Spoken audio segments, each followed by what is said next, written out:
Assalamu alaikum. Bugünkü temamız pomidorga su koyuş. Pomidorga su koygan biz kapelini şılanga tartkamız. Kapelini şılanga. Главный, центральный да бушыл.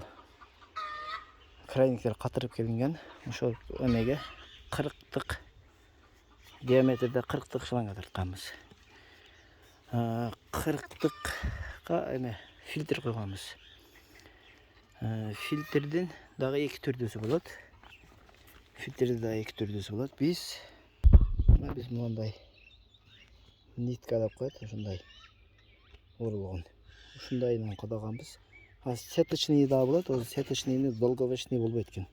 Колдон келсе ушундай койгула. Фильтрдин түгү ушундай болуп суу, допустим, бул жактан келсе, мына астына чөгүп, ушундай турса фильтр. Асты жагына мусор чөгүп, үстү жагыдан ага кайра таза суу кете берет главныйга. Эгер ушуну эле наоборот койсоңор, уже функциясы анча иштебей калат. Мусор мына астына чөгүлөт дагы анча-мынча өтүп кетиши мүмкүн.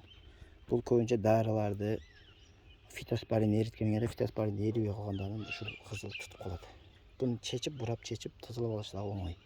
Сатычныйны тешип коет экен, биз колдондук 2 жылда эле тешип коет экен, 2-3 жылда. Бул узак убакыт иштейт экен. Бул фильтр 700 сом экен, мына бул переходниктери менен 880 сом болду, эки переходник менен. Бул 40-тыктан келип, мына жерге келгенде 50ден 40ка өткөн. Бул мотор.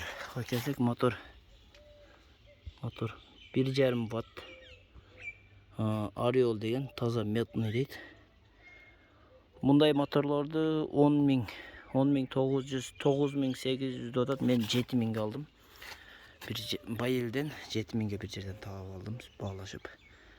Бул жер өзү 50'лик турбага сразу таратып келе, 50'лик турбага мен переходник коюп, мынаны 45'тикпи, ошол кичинекей турбараак коюп, 50'лик турбанага кийгизгенмин. Эмнеге сразу 50 уланыш керек экен өзү. Андай таппай калып, мен ушинтип переходник менен улап койдум, эми көрөбүз. Бул жагы кудду ошондой. Мына 50'лик турба. İçine переходник менен мына сал кичинерген. Өз сразу 50 болуп кетиш керек болчу. 50'lik поворот. 50'lik поворот, 50'lik шланга, анан кийин 50'lik 40ка өткөн, 40'тык фильтр. Суу ушинтип кетет кудай каласа. Бул жер яма. Яманын учуна, мына 50'lik шланганын учуна кудду ушундай переходник менен обратный клапан койгонбуз, чтобы сууну тартып алгандан кийин сууну коюп бүтүп өчүргөнүңүздөрдө суу кайтып аркага шланга менен түшүп кетет, кайра тарта албай, ошентип кыйналбаш үчүн мына шланганын ичинде, мына мотордун ичинде суу туруп турат. Обратный клапан эң астына койсоңор, анан кайра мотор жүргөндө сразу суу тартып кетет. Азыр дагы.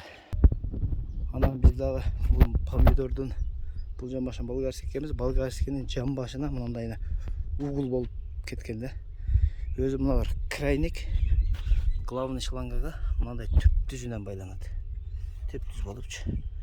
Бул жер кыйтык болгонуна байланыштуу шланганы мынтип кое албайсың, ийилип калат. Ошого мындай угловой сузактан таап келдим. Ошондо шланганы түп тешип, эмени коюп, андан 5-6 см бул жака шланга чыгат, андан угловой менен анан кийин түз кылып суарабыз. Эми ушу методду кылып көрдүк, кандай окшобойбу.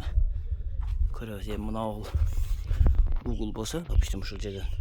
Эми мына шланганы мындай түз барса, мынтип кыйшык болуп, эмнеге кыйшык уланбайт да. Буга толка тегиз уланат. Ошого байланыштуу угол коюшка туура келди. Эми көрөбүз, иштейби, иштебейби, муну дагы бир жаңылык болду эле биз үчүн.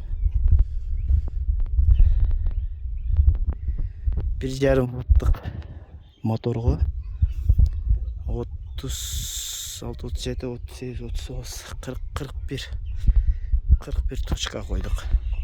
1 километр 300 шланга кетти. Шу мотордун күчү 1,5 ватт көптүк кылып атат. Бир көрөбүз. Кандай болот, кандай жок, эми билинет. Жандырып иштетип көргөнүбүздө. Бирок көп болсо керек бунун күчү. 1000 койгонубузда жакшы болсо керек эле, 1000 мотор таппай койдум.